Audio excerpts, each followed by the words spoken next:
Hi dears, welcome to Aidcom. Fifth sem B കോമിൻ്റെ ഒരു പ്രധാനപ്പെട്ട ഒരു മേജർ സബ്ജക്റ്റ് ആണ് income tax law and accounts. Calicut യൂണിവേഴ്സിറ്റിയുടെ സിലബസ് ആണ് ഫോളോ ചെയ്യുന്നത്. Chapter 1 general introduction. ഓക്കെ, അപ്പോൾ ഇൻകം ടാക്സുമായി ബന്ധപ്പെട്ട ജനറൽ ഇൻട്രൊഡക്ഷൻ ആണ് ഫസ്റ്റ് ചാപ്റ്റർ 1 പറയുന്നത്. അതിന് മുമ്പ് അതിൻ്റെ ഇൻകം ടാക്സിൻ്റെ യൂണിവേഴ്സിറ്റി പ്രകാരം കാലിക്കറ്റ് യൂണിവേഴ്സിറ്റിയാണ് അത് ബേസ് ചെയ്തിട്ടുള്ള സിലബസ് ഒന്ന് ചെക്ക് ചെയ്യാം. ഫസ്റ്റ് മൊഡ്യൂൾ 1 പറയുന്നത് basic concept of income tax, introduction to income tax, history and relevance of income tax. കുറച്ച് ബേസിക് ആയിട്ടുള്ള കുറച്ച് കാര്യങ്ങളാണ്.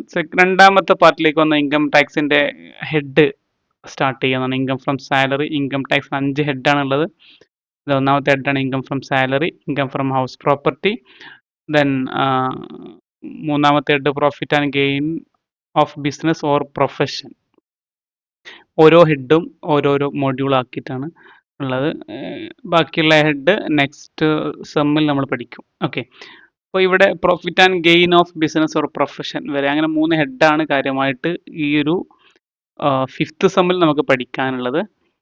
സോ സ്റ്റാർട്ട് ചെയ്യാം. ഒന്നാമത്തെ ചാപ്റ്ററിൽ സ്റ്റാർട്ട് ചെയ്യാം. ഈ മീനിങ് ഓഫ് ടാക്സ്. ടാക്സ് എന്ന് പറഞ്ഞാൽ എന്താണെന്നുള്ളതാണ് ജസ്റ്റ്, അതായത് ഒരു ജനറൽ അവയർനെസ് ആണ് ഫസ്റ്റ് നൽകുന്നത് കേട്ടോ. So tax is a compulsory payment collected by the government from individual and business. Tax എന്ന് പറയുന്നത് ഒരു കമ്പൽസറി പേയ്മെന്റ് ആണ്. ഗവൺമെന്റ് കളക്ട് ചെയ്യുന്ന, എവിടുന്നാണ് കളക്ട് ചെയ്യുന്നത്? ഇൻഡിവിജ്വൽസ് നിന്നും ബിസിനസ്സിൽ നിന്നും ഗവൺമെന്റ് കളക്ട് ചെയ്യുന്ന ഒരു കമ്പൽസറി പേയ്മെന്റ് ആണ് ചുരുക്കി പറഞ്ഞ tax. It is used for public welfare and development. Public വെൽഫെയറിന് വേണ്ടിയിട്ടാണ് ഈ ഗവൺമെന്റ് യൂസ് ചെയ്യുന്നത്, പബ്ലിക് ഡെവലപ്മെന്റിന് വേണ്ടിയിട്ട്, such as education, health care, defence, road, infrastructure. ഈ സൗകര്യങ്ങളൊക്കെ ഒരുക്കുന്നത് ഈ കൊടുക്കുന്ന, ഈ ജനങ്ങൾ കൊടുക്കുന്ന ഈ ടാക്സ് ഉപയോഗിച്ചിട്ടാണ് ഗവൺമെന്റ് ഇതൊക്കെ ചെയ്യുന്നത്. Tax are imposed by the central government, state government and local authority. Central government, state government ഒക്കെ ടാക്സ് ഇമ്പോസ് ചെയ്യുന്നുണ്ട്. അതേപോലെ തന്നെ ലോക്കൽ അതോറിറ്റികൾ, അതായത് പഞ്ചായത്ത്, മുനിസിപ്പാലിറ്റി പോലെയുള്ള ലോക്കൽ അതോറിറ്റികളും ടാക്സ് ഈടാക്കുന്നുണ്ട് എന്നുള്ളതാണ് പറയണത്. Tax is the major source of the government revenue. അറിയാവുന്നതുപോലെ തന്നെ ടാക്സ് എന്ന് പറയുന്നത് ഗവൺമെന്റിന്റെ റവന്യൂ ആണ്, പ്രധാനപ്പെട്ട റവന്യൂ ആണ്. അല്ലെങ്കിൽ ഗവൺമെന്റിന്റെ പ്രധാനപ്പെട്ട വരുമാനം എന്ന് പറയുന്നത് എന്ത് തന്നെയാണ്? ടാക്സ് തന്നെയാണ്. Okay, tax, features of tax: compulsory payment, not payment is punishable by. Compulsory ആണ്, അത് കൊടുത്തിട്ടില്ലെങ്കിൽ പണിഷബിൾ ആണ് എന്നുള്ളതാണ് അല്ലെ, ഒന്നാമത്തതാണ്. Then no direct quid pro quo, അതായത് no immediate benefit to the tax payer. Tax പെയർക്ക് ഒരു പ്രത്യേകിച്ച് പെട്ടെന്ന് ഒരു ബെനിഫിറ്റ് ഒന്നും കിട്ടൂല കൊടുക്കുന്ന ആൾക്ക്. Paid for indirect public service provided by the government. Okay, then the time, rate and mode of payment are decided by the tax authority. Time, അതിൻ്റെ rate, mode of payment, tax എങ്ങനെ, എപ്പോൾ, ഏത് രീതിയിൽ അടക്കണം എന്നുള്ള കാര്യങ്ങളൊക്കെ തീരുമാനിക്കുന്നത് ടാക്സ് അതോറിറ്റിയാണ്. ടാക്സ് അതോറിറ്റി ഉണ്ട്, അവരാണ് ആ കാര്യങ്ങളൊക്കെ തീരുമാനിക്കുന്നത്. Then objectives of tax action മറ്റൊരു ഹെഡിങ് ആണ്. ഒബ്ജക്റ്റീവ്സ് ഓഫ് ടാക്സ് ആക്ഷൻ, അല്ലെങ്കിൽ ടാക്സ് ആക്ഷൻ്റെ, അല്ലെങ്കിൽ ഇങ്ങനെ ഒരു ടാക്സിന്റെ പർപ്പസ് എന്താണ്, അല്ലെങ്കിൽ അതിന്റെ ലക്ഷ്യങ്ങൾ എന്താണെന്നുള്ളതാണ്. ഒന്ന്, first of all generate revenue for government expenditure. ഗവൺമെന്റിന് ഒരുപാട് എക്സ്പെൻസുകളുണ്ട്. ആ എക്സ്പെൻസുകളൊക്കെ മീറ്റ് ചെയ്യണമെങ്കിൽ എന്ത് വേണം? റവന്യൂ വേണം, അല്ലെങ്കിൽ ഇൻകം വേണം. ആ റവന്യൂ ജനറേറ്റ് ചെയ്യുക എന്നുള്ളതാണ് ടാക്സിന്റെ പ്രധാനപ്പെട്ട ഒന്നാമത്തെ ലക്ഷ്യം. Then another one, reduce income inequality. Income inequality ഉണ്ടാവും, അതായത് prevention of concentration of money in the hands of few. കുറച്ച് ആളുകളുടെ കയ്യിൽ മാത്രം ക്യാഷ് ഉണ്ടാകുന്ന ഒരവസ്ഥയുണ്ട്. അപ്പൊ അത് ഒഴിവാക്കാൻ വേണ്ടിയിട്ടാണ്, അത് തടയാൻ വേണ്ടിയിട്ടാണ് ഈ ഒരു ടാക്സേഷൻ പർപ്പസ് ഉള്ളത്. അപ്പോൾ കൂടുതൽ ക്യാഷ് ഉള്ളവർക്ക് കൂടുതൽ ടാക്സ് കൊടുക്കേണ്ടി വരും. ഓക്കെ, അപ്പോൾ ആ ടാക്സ് ഗവൺമെന്റ് ഉപയോഗിച്ചിട്ട് എന്ത് ചെയ്യുന്നു? ഒരു പബ്ലിക് ആയിട്ടുള്ള സേവനങ്ങൾ ചെയ്യുന്നു. അതാണ് റെഡ്യൂസ് ഇൻകം ഇനിക്വാലിറ്റി എന്ന് പറയുന്നത്. By taxing higher income group. നല്ല നല്ല ഹൈ ഇൻകം ഉള്ള ആളുകളേക്ക് ഹൈ ഇൻകം ടാക്സ് തന്നെയാണ് വാങ്ങുക. ലക്ഷറി പ്രൊഡക്റ്റിനൊക്കെ നല്ല ടാക്സ് ഉണ്ടാവും. ഓക്കെ, ലക്ഷറി പ്രൊഡക്റ്റ് ഒക്കെ വാങ്ങുന്ന ആളുകൾ എന്ന് പറഞ്ഞാൽ ലക്ഷറി നല്ല എമൗണ്ട്, നല്ല ഇൻകം ഉള്ള ആളുകളായിരിക്കുമല്ലോ. സ്വാഭാവികമായിട്ടും അവർ നന്നായിട്ട് നല്ല ടാക്സും കൊടുക്കേണ്ടി വരും. നല്ല ടാക്സ് കൊടുക്കേണ്ടി, ഹൈ എമൗണ്ട് ടാക്സ് കൊടുക്കേണ്ടി വരും ഗവൺമെന്റിലേക്ക്. സോ ആ ഒരു ഇനിക്വാലിറ്റി അത് റെഡ്യൂസ് ചെയ്യുക എന്നുള്ളതാണ് പറയപ്പെട്ട ടാക്സിന്റെ മറ്റൊരു purpose. Then promote saving and investment. Saving and investment promote ചെയ്യുന്നുണ്ട് through tax exemptions. Promote economic development by funding infrastructure and discouraging harmful activities അല്ലെ. അവർ എക്കണോമിക് ഡെവലപ്മെന്റിനും കൂടെ ഈ ടാക്സ് ആവശ്യമുണ്ട്. പ്രത്യേകിച്ച് ഇൻഫ്രാസ്ട്രക്ചറിനും ഒക്കെ വേണ്ടിയിട്ട് നല്ല ഫണ്ട് ആവശ്യമുണ്ട്. ആ ഫണ്ടിലേക്ക് വേണ്ട ഒരു വരുമാനം എന്ന രീതിയിൽ ഈ ടാക്സ് ആണ് നമ്മൾ ആശ്രയിക്കുന്നത്. ദെൻ മറ്റൊന്നാണ് ക്രിയേറ്റ് എംപ്ലോയ്മെന്റ് ഓപ്പർച്യൂണിറ്റീസ് അല്ലെങ്കിൽ generation of employment opportunities. Employment opportunities ഉണ്ടാക്കുന്നുള്ളതാണ്. ജോലി സാധ്യതകൾ ഒരുപാട് ഈ ടാക്സിലൂടെ ഉണ്ടാക്കുന്നുണ്ടെന്നുള്ളതാണ്. അതായത് increase revenue leads to more spending and investment by the government which will help generate more employment opportunities through increased government spending. Then types of tax. Direct tax, indirect tax, അങ്ങനെ 2 തരത്തിലാണ് മെയിൻ ആയിട്ട് ടാക്സിനെ divide ചെയ്തിട്ടുള്ളത്. മനസ്സിലാക്കുക. Income ടാക്സിലേക്ക് നമ്മൾ എത്തിയിട്ടില്ല. First chapter general ഒരു awareness തരിക എന്നുള്ളതാണ്. സോ കുറച്ച് തിയറിയാണ് ഇപ്പോൾ നമ്മൾ പറഞ്ഞുകൊണ്ടിരിക്കുന്നത്. അറിയാവുന്നതുപോലെ തന്നെ ശരി, ഇൻകം ടാക്സ് എന്ന് പറയുന്ന ഈ ഒരു സബ്ജക്റ്റ് അക്കൗണ്ടിങ് പോലെയല്ല. നമ്മൾ ഫസ്റ്റ് ആയിട്ടാണല്ലോ പഠിക്കുന്നത്. സോ ജസ്റ്റ് ഒന്ന് പറയാൻ മാത്രം. അക്കൗണ്ടിങ് പോലെയല്ല, സിമ്പിൾ ആണ് സബ്ജക്റ്റ്. പക്ഷെ അതിൻ്റെ കൺസെപ്റ്റും റൂൾസുകളൊക്കെ നമ്മൾ കൃത്യമായിട്ട് പഠിക്കണം. അപ്പോൾ നിങ്ങൾ തുടക്കം മുതലേ ഫോളോ ചെയ്യണം. അങ്ങനെയാണെങ്കിൽ മാത്രമാണ് ഫുള്ളായിട്ട് നമുക്ക് പഠിക്കാൻ പറ്റുള്ളൂ. സിമ്പിൾ ആണ് കാര്യങ്ങൾ. പക്ഷെ സിമ്പിൾ ആവണമെങ്കിൽ അതിൻ്റെ കൺസെപ്റ്റ്, ഇൻകം ടാക്സിന് ചില റൂൾസുകളൊക്കെ പാലിച്ചിട്ടാണ് നമ്മൾ പ്രോബ്ലംസ് ഒക്കെ ചെയ്യുക. സ്വാഭാവികമായിട്ടും അതൊക്കെ നിങ്ങൾ നന്നായിട്ട് ശ്രദ്ധിക്കേണ്ടതുണ്ട്. ഏതായാലും ടൈപ്സ് ഓഫ് ടാക്സിലേക്ക് വരാൻ. Tax 2 type: direct tax, indirect tax. Direct tax എന്ന് പറയുമ്പോൾ paid directly by the tax payer to the government. ആ ടാക്സ് കൊടുക്കുന്ന ആൾ ഗവൺമെന്റിലേക്ക് ഡയറക്റ്റ് ആയിട്ടാണ് അവിടെ ടാക്സ് കൊടുക്കുന്നത്. നോ ഇന്റർമീഡിയറി, അതിന്റെ ഇടയിൽ ആളില്ല. ഗവൺമെന്റും ഈ ടാക്സ് പെയറും, ടാക്സ് പെയർ എന്ന് പറഞ്ഞാൽ ആരാണോ ടാക്സ് കൊടുക്കുന്ന ആൾ, അതാണ് ടാക്സ് പെയർ. അവരും ഡയറക്റ്റ് ആയിട്ടുള്ള ഒരു ഗവൺമെന്റും ഈ ടാക്സ് പെയറും തമ്മിൽ ഡയറക്റ്റ് കൊടുക്കാൻ, നോ ഇന്റർമീഡിയറി, അതിന്റെ ഇടയിൽ ആരുമില്ല.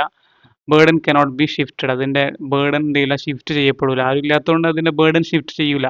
ആ ടാക്സ് പെയർക്കിനായിരിക്കും അതിന്റെ ബേർഡൻ ഉണ്ടാവുക, ആ ഒരു ചുമതല.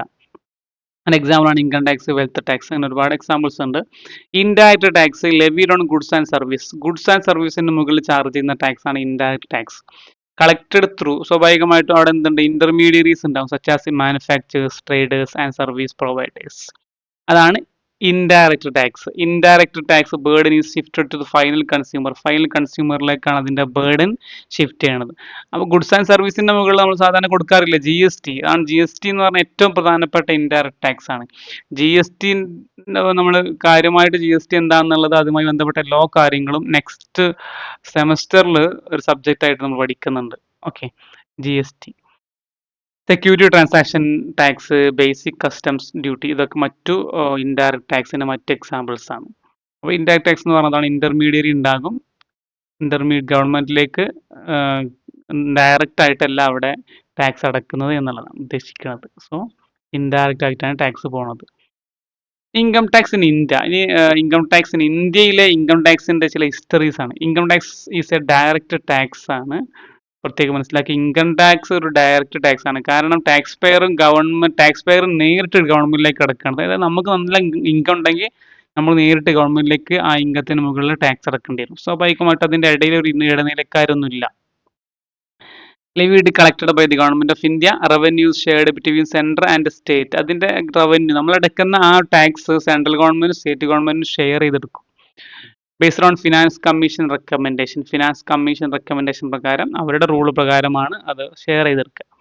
ഹിസ്റ്റോറിക്കൽ മൈൽ, അതും കൂടെ നമുക്ക് നോക്കാം. ഹിസ്റ്റോറിക്കൽ മൈൽ സ്റ്റോൺ, അതായത് ഇൻകം ടാക്സിന്റെ ഹിസ്റ്റോറിക്കൽ മൈൽ സ്റ്റോൺ, ഹിസ്റ്റോറിക്കൽ നാഴികക്കല്ലുകൾ എന്നൊക്കെ പറയാം.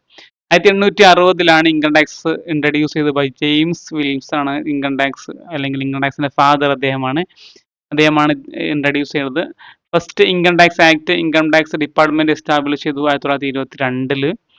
പിന്നീട് 1924 central board of revenue formed. പിന്നെ 1941 വന്നപ്പോൾ income tax appellate tribunal established. കുറച്ച് വർഷങ്ങളും അതുമായി ബന്ധപ്പെട്ട ആ നാഴികക്കല്ലുകൾ എന്ന് പറയില്ലേ, ഇൻകം ടാക്സിന്റെ ഹിസ്റ്ററിയിലാണ് പറഞ്ഞുകൊണ്ടിരിക്കുന്നത്. 1957 വെൽത്ത് ടാക്സ് ആക്ട് പാസ് ചെയ്തു. 1961 പ്രസന്റ് ഇൻകം ടാക്സ് ഇനാക്റ്റഡ്. 2025 വരെയുള്ള ഇൻകം ടാക്സ് ആക്ട് എന്ന് പറയുന്നത് 1961 ഇൻകം ടാക്സ് ആക്ട് ആണ്. 2025 ശേഷം 2025 ആക്ട് ഉണ്ടായിട്ടുണ്ട്, പുതിയ ആക്ട്. നമുക്ക് ലാസ്റ്റ് പറയാം. 1961 പ്രസന്റ് ഇൻകം ടാക്സ് ആക്ട് ഉള്ളത്. Then 1962 income tax rules introduced. 1963 ഇപ്പോൾ central board of direct tax establish ചെയ്തു. CBDT എന്ന് പറഞ്ഞ ഒരു authority, central board of direct tax. Important landmarks in India income tax. Indian income ടാക്സിന്റെ ഒരു important ആയിട്ടുള്ള ഒരു ലാൻഡ് മാർക്കാണ് നമ്മൾ പറയാൻ പോകുന്നത്. ഇപ്പൊ മുകളിൽ നമ്മൾ പറഞ്ഞത് ഹിസ്റ്റോറിക്കൽ മൈൽസ്റ്റോൺ എന്ന് പറയുന്നത് ടോട്ടലി ജസ്റ്റ് ഒന്ന് അതിന്റെ ഒരു എങ്ങനെയാണ് തുടങ്ങിയെന്നുള്ളത് അതൊന്നും കൂടെ നമ്മൾ വിശദമായിട്ട് അതിന്റെ പ്രധാനപ്പെട്ട കാര്യങ്ങൾ ഉണ്ടായതാണ് ഒന്നും കൂടെ പറയുകയാണ് ഇവിടെ. 1860 ഇൻകം ടാക്സ് ഇൻട്രൊഡ്യൂസ് ചെയ്തു Wilson. Then first income tax act passed 1922. 1924 central board of revenue constituted. 1940 ആയപ്പോൾ director of inspection established. Excess profit tax introduced.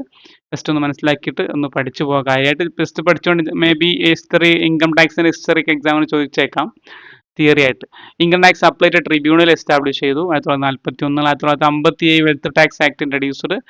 1958 gift tax act introduced. 1961 income tax act 1961. ഇതാണ് ഇൻകം ടാക്സ് ആക്ട് ഉള്ളത് enact ചെയ്തത്. 1962 income tax rules framed. പിന്നെ 1961 CBDT constitute, central board of direct tax constitute ഒരു body നിർമ്മിച്ചു. Then 1988 benami transaction prohibition act enacted. Then 1997 minimum alternate tax MAT introduce ചെയ്തു.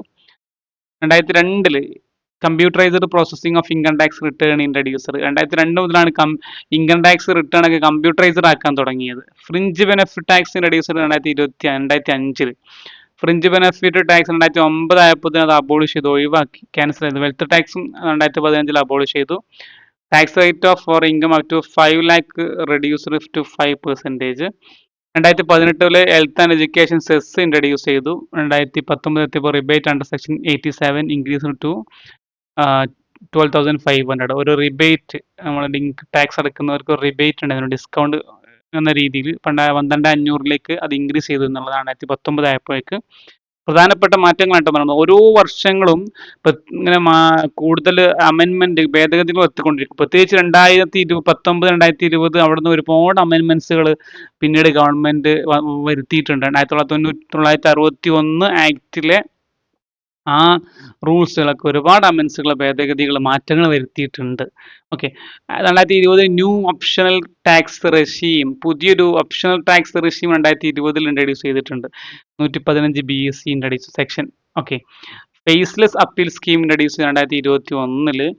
2022 cryptocurrency income tax at 30%. 2023 new tax regime became the default regime. Rebate limit increase 7 lakh. റിബേറ്റിന്റെ limit 7 lakhലേക്ക് മാറ്റി. Changes 2024 changes in capital gain tax and holding period. 2025 അവിടെ എത്തിയിട്ടുണ്ട്. നമ്മൾ 2025 നന്നായി ശ്രദ്ധിക്കാണ്ട്. ഇവിടെ new tax slab under section 115 BSC പുതിയ ടാക്സ് സ്ലാബ് ഉണ്ടാക്കിയിട്ടുണ്ട്. അതേപോലെ rebate available to up to 12 lakh. New regime, പുതിയ സിസ്റ്റം, പുതിയ റെഷീം പ്രകാരം 12 ലക്ഷം രൂപ വരെ റിബേറ്റ് അവൈലബിൾ ആയിട്ടുണ്ട്. അപ്പോൾ 2025 ഞാൻ പറഞ്ഞു അതൊന്നുകൂടെ കാര്യമായിട്ട് നോക്കാണ്ടതാണ് ഇൻകം ടാക്സ് ആക്ട് 2025 എന്ന് പറയുന്നത്. പ്രത്യേകിച്ച് ഞാനതിന് പോയിന്റ് ഔട്ട് ചെയ്തിട്ടുണ്ട്. ഇൻകം ടാക്സ് ആക്ട് 2025 ഇപ്പോൾ ഇൻകം ടാക്സ് ആക്ട് 2025 ആണ് റീപ്ലേസ് ചെയ്തത് ഇൻകം ടാക്സ് ആക്ട് 1961. 1961 റീപ്ലേസ് ചെയ്തിട്ട് ഇപ്പോൾ ഇൻകം ടാക്സ് ആക്ട് എന്ന് പറയുമ്പോൾ നമ്മൾ 2025 പറയേണ്ടത്. എന്നാൽ ശ്രദ്ധിക്കണം, ഇവിടെ നമ്മൾ ഈ ടെക്സ്റ്റ് ബുക്കിൽ 1961 പഴയ സിസ്റ്റം പ്രകാരമാണ് നമ്മൾ ഒരുവിധം റൂൾസുകളൊക്കെ പറയുന്നതെങ്കിലും ഇത് മനസ്സിലാക്കണം, 2025 പുതിയ ഇൻകം ടാക്സ് ആക്ട് ഉള്ളത്. അത് ഇറ്റ് വാസ് നോട്ടിഫൈഡ് 21 August 2025 അല്ലേ. ഇത് കമ്മിങ് ടു ഫോഴ്സ് 1 April 2026 അത് നടപ്പിലാക്കുന്നത്. Then the rate of tax under new tax റെഷീം 115 BSC, അതായത് പുതിയ ടാക്സ് റെഷീമാണ്, പുതിയൊരു സിസ്റ്റമാണ്. ടാക്സിന്റെ സ്ലാബിൽ മാറ്റം വന്നത് അതാണ് ഇവിടെ കാണിച്ചിട്ടുള്ളത്. അപ് ടു 4 lakh 4 ലക്ഷം വരെ നില്ലാണ്. 4 ലക്ഷം മുതൽ 8 ലക്ഷം വരെ 5% ടാക്സ് അടക്കണം. 8 ലക്ഷം മുതൽ 12 ലക്ഷം വരെ 10%. ദെൻ 15, 25, 20, 25, 13 അപ്പോൾ 24 lakh 30 ആണ്. അപ്പോൾ ഇതാണ് 2025 പ്രകാരമുള്ള ന്യൂ റെഷീം. ഓക്കെ, ഈ പറഞ്ഞ ഈ ന്യൂ റെഷീം 115 BSC പ്രകാരം. അതുമായി ബന്ധപ്പെട്ട് 2025 കുറച്ചും കൂടെ കാര്യങ്ങൾ പ്രധാനപ്പെട്ട ചില ഫീച്ചർ 2025 ഏറ്റവും പ്രധാനപ്പെട്ട feature introduction of tax year എന്നുള്ളതാണ്. അതായത് നിലവിലെ 1961 ആക്ട് പ്രകാരം പ്രീവിയസ് ഇയർ അസസ്മെന്റ് ഇയർ എന്ന ഒരു കൺസെപ്റ്റ് ഉണ്ട്. ആ കൺസെപ്റ്റിനെ റീപ്ലേസ് ചെയ്തിട്ട് അതിനെ ഒറ്റ കൺസെപ്റ്റ് ആയിട്ട് മാറ്റി ടാക്സ് ഇയർ എന്ന കൺസെപ്റ്റിലേക്ക് മാറ്റിയിട്ടുണ്ട്. Tax year means 12 month financial period from 1st April to 31st March. അതാണ് ടാക്സ് ഇയർ. ഏപ്രിൽ 1 തുടങ്ങിയിട്ട് മാർച്ച് 31 അവസാനിക്കുന്ന ആ ഒരു 12 മാസം അതാണ് ടാക്സ് ഇയർ. ആ രീതിയിലേക്ക് 2025 മാറ്റിയിട്ടുണ്ട്. അതേപോലെ റെഡ്യൂസ് കൺഫ്യൂഷൻ ഇൻ ടാക്സ് ഫയലിംഗിലെ ഒരു കൺഫ്യൂഷൻസ് ഒരുപാട് ഒഴിവാക്കിയിട്ടുണ്ട്. Digital tax administration encourage faceless assessment, promote online and technology driven tax administration. Online technology tax administration ഒക്കെ പ്രൊമോട്ട് ചെയ്യുന്നു, കൂടുതലായിട്ട് പ്രൊമോട്ട് ചെയ്യുന്നു. ടാക്സ് ഒക്കെ ടാക്സിന്റെ ലോ ഒന്നും കൂടെ സിംപ്ലിഫൈ ചെയ്യുന്നു എന്നുള്ളതാണ് മറ്റൊന്ന്. Simplified tax law, remove obsolete provision, uses clearer language and better drafting, making